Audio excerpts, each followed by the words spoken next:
ಹೇಳಿ ಸರ್.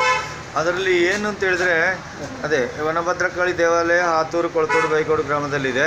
ಅದು 2 ವರ್ಷಕ್ಕೊಂದು ನಡೆಯುವಂತಹ ಹಬ್ಬವಾಗಿರ್ತದೆ. ಈ ಹಬ್ಬ ಈ ಜುಲೈ ತಿಂಗಳ ಸಂದರ್ಭದಲ್ಲೇ ನಡೆಯೋದು. ಯಾಕಲಿಗೆ ಬಿತ್ತು ಗದ್ದೆಗೆ ಏನು ಬಿತ್ತಲು ಹಾಕ್ತೀವಲ್ವ, ಆ ಸಂದರ್ಭದಲ್ಲಿ ನಡೆಯುತ್ತೆ. ಅದಕ್ಕೆ ಕೊಂಗೆಪಂಡ ಕುಟುಂಬಸ್ಥರು ತಕ್ಕ ಮುಖ್ಯಸ್ಥರಾಗಿರ್ತಾರೆ, ಅವರು ಭಂಡಾರ ತಕ್ಕರಾಗಿದ್ದಾರೆ.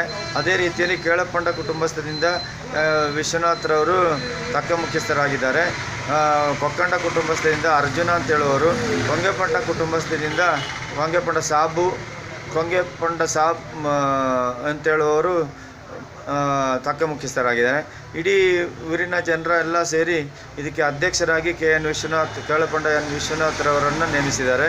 ಅವರು ಕಳೆದ ಹಲವಾರು ವರ್ಷಗಳಿಂದ ಅಧ್ಯಕ್ಷರಾಗಿದ್ದಾರೆ. ಅದೇ ರೀತಿ ಕಾಳೆಂಗಡ ಕುಟುಂಬಸ್ಥರಿಂದ ಒಂದು ಇದನ್ನು ಏನು ಅಂತೇಳಿದರೆ ಕುಟುಂಬದಿಂದ ಒಂದು ಸೆಕ್ರೆಟರಿಯಾಗಿ ಮಾಡಿದ್ದಾರೆ. ನಾವು ಅದೇ ಭಂಡಾರ ಹಣ ಯಾರನ್ನ ಕೇಳುವಂಥ ಸಂದರ್ಭ ಇಲ್ಲ, ಅಂಥದ್ದೇನಿಲ್ಲ. ಜನರೇ ಅಲ್ಲಿ ಹುಂಡಿಗೆ ಹಾಕುವಂಥ ವ್ಯವಸ್ಥೆ ಇದೆ. ಭಂಡಾರ ಬರುತ್ತೆ. ದೇವರ ದರ್ಶನಕ್ಕೆ ಬಂದವರು ದೇವರ ಅದೇ ರೀತಿ ಮನುಷ್ಯರಿಗೆ ಬರುವಂತಹ ದೇವರಾಗಿರೋದ್ರಿಂದ ನಾವು ಅಮಾವಾಸ್ಯೆ ದಿವಸ ತಿಂಗಳಿಗೆ ಬರುವಂಥ ಅಮಾವಾಸ್ಯೆ ದಿವಸವಾಗಿ ದೇವರ ದರ್ಶನವಿರುತ್ತದೆ. ಅಲ್ಲಿ ಪೂಜೆ ಪುರಸ್ಕಾರವೂ ಸಹ ಆ ದರ್ಶನದ ಸಮಯದಲ್ಲಿ ಇರುತ್ತೆ. ಹಲವಾರು ಭಕ್ತಾದಿಗಳು ಬರುತ್ತಾರೆ. ಅದೇ ರೀತಿಯಲ್ಲಿ ನಮ್ಮ ಈ ದೇವಸ್ಥಾನ ನಮ್ಮ ಒಂದು 16 ಎಕರೆ ಸ್ಥಳದಲ್ಲಿದೆ. ಅದು ಫುಲ್ ಕಾಡಿನ ಪ್ರದೇಶವಾಗಿದೆ. ಫಾರೆಸ್ಟ್ ಡಿಪಾರ್ಟ್ಮೆಂಟಿಂದ ಏನು ಬೇಕು ಯಾರು ಒತ್ತುವರಿ ಮಾಡದ ರೀತಿಯಲ್ಲಿ ನಾವು ಆ ಸ್ಥಳವನ್ನು ಪ್ರೊಟೆಕ್ಟ್ ಮಾಡಿದ್ದೀವಿ. ಊರಿನವರ ಎಲ್ಲ ಸಹಭಾಗಿತ್ವದಲ್ಲಿ ಯಾವುದೇ ತೊಂದರೆ ಇಲ್ಲದೆ ನಾವು ಹಬ್ಬ ಹರಿದಿನ ಮತ್ತು ಎಲ್ಲ ಸಾಂದರ್ಭಿಕ ನಮ್ಮ ಕೊಡಗಿನ ಹಬ್ಬದ ಸಂದರ್ಭದಲ್ಲಿಯೂ ಸಹ ಈ ಹಬ್ಬವನ್ನು ಆಚರಿಸ್ಕೊಂಡು ಹೋಗ್ತಾ ಇದ್ದೀವಿ.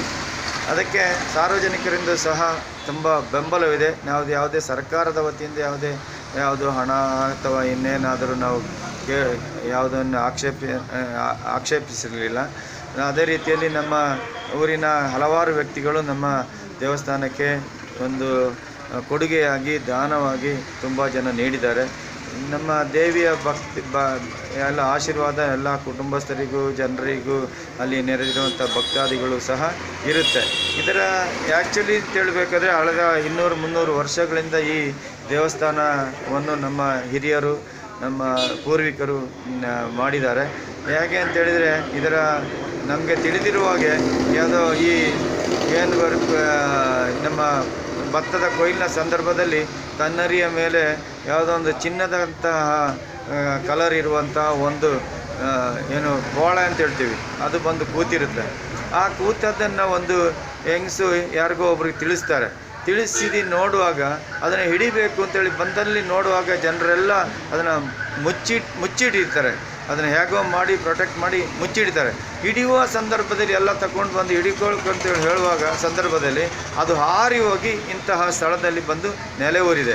ಅಲ್ಲಿ ನಾವು ತಿಳಿದ ರೀತಿಯಲ್ಲಿ ಅದೇ ಜಾಗದಲ್ಲಿ ಒಂದು ದೇವಸ್ಥಾನವನ್ನು ಪೂರ್ವಿಕರು ಕಟ್ಟಿದ್ದಾರೆ ಅಂತೇಳಿ ಹೇಳುವಂತಹ ಒಂದು ನಮಗೆ ತಿಳಿದಂತಹ ಸಂಗತಿಯಾಗಿರ್ತದೆ. ಅದರಿಂದ ದೇವಸ್ಥಾನ ಕಾಡಿನ ಮಧ್ಯದಲ್ಲಿ ಇರುವುದರಿಂದ ಯಾವುದೇ ಬೆಳಕು ಕರೆಂಟ್ ಸಹ ನಾವು ಹಾಕುವಂಥ ಸಂದರ್ಭ ದೇವರ ಬಂದಂತಹ ಸಂದರ್ಭದಲ್ಲಿ ಕರೆಂಟ್ ಹಾಕಬಾರ್ದು. ನಾವು ದೇವಸ್ಥಾನದ ನಾನು ಇರುವುದೇ ಕಾಡಿನಲ್ಲಿ, ನಮಗೆ ಅವಶ್ಯಕತೆ ಇಲ್ಲ, ನೀವು ಇದೇ ರೀತಿಯಲ್ಲಿ ಮಾಡ್ಕೊಂಡು ಹೋಗಬೇಕು ಅಂತೇಳಿ ಹೇಳ್ತಾರೆ. ಮಾಮೂಲಾಗಿ ನಮ್ಮ ಕಾಳಿ ದೇವರ ಉತ್ಸವ, ಕಾಳಿ ದೇವರ ಹಬ್ಬ ಮಂಗಳವಾರ ಮತ್ತು ಶುಕ್ರವಾರ ಸಂದರ್ಭದಲ್ಲಿ ನಡೆಯುತ್ತೆ. ಹಲವಾರು ಜನ ಭಕ್ತಾದಿಗಳು ಬರ್ತಾರೆ. ಪೂಜೆ ಪುರಸ್ಕಾರ ಏನಿದ್ರೂ ನಾವು ಸ್ವಂತವಾಗಿ ನಾವೇ ತೆಂಗಿನಕಾಯಿ ಹಾಕಿ ಆರತಿಯನ್ನು ಹಾಕಿ ಎಲ್ಲ ಮಾಡ್ಕೊಂಡು ಹೋಗಲಿಕ್ಕೆ ಅವಕಾಶ ಇದೆ. ಈ ಸಂದರ್ಭದಲ್ಲಿ ಏನು ಹೇಳಲಿಕ್ಕೆ ಬಯಸ್ತೀನಿ ಅಂತ ಹೇಳಿದ್ರೆ, ನಾವು ದೇವರು ನಮ್ಮ ಬರುವಂಥದ್ದು ಕೊಂಗೆಪಂಡ ಕುಟುಂಬದ ಒಬ್ಬರಿಗೆ ಬರ್ತಾರೆ. ಅದು ಪೂರ್ವಜರಿಂದ ಅವರವರ ಕುಟುಂಬದ ವ್ಯಕ್ತಿಗಳಿಗೆ ಬರ್ತಾ ಇದೆ. ಈಗಲೂ ಸಹ ಕೊಂಗೆಪಂಡ ವಾಸು ಅಂತ ಹೇಳುವವರಿಗೂ ದೇವರ ದರ್ಶನವನ್ನು ಕೊಡ್ತಾರೆ. ಅವರು ಚೆನ್ನಾಗಿ ಎಲ್ಲ ಸಂದರ್ಭದಲ್ಲಿ ನಿಯತ್ತಿನಿಂದ ಕೆಲಸವನ್ನು ಮಾಡ್ತಾರೆ. ನಾವು ಈ ಅಮಾವಾಸ್ಯೆ ದಿವಸ ತುಂಬ ಜನ ಹಲವಾರು ಭಕ್ತಾದಿಗಳು ಎಲ್ಲೆಲ್ಲಿಂದೋ ಬರ್ತಾರೆ. ಅದೇ ರೀತಿಯಲ್ಲಿ ನಮ್ಮ ಎಲ್ಲ ಸಾರ್ವಜನಿಕ ಬಂಧುಗಳು, ಒಳತೋಡು ವೈಗೋಡು ಮತ್ತು ಆತೂರಿನ ಎಲ್ಲ ಬಾಂಧವರು ನಮಗೆ ಸಹಕಾರ ನೀಡಿದ್ದಾರೆ. ಎಲ್ಲರ ಆಶೀರ್ವಾದವು ಎಲ್ರಿಗೂ ಸಹ ಈ ದೇವಿಯ ಆಶೀರ್ವಾದ ಇರುತ್ತದೆ ಅಂತ ಹೇಳಲಿಕ್ಕೆ ಇಚ್ಛೆ ಪಡ್ತಾ ಇದ್ದೀನಿ.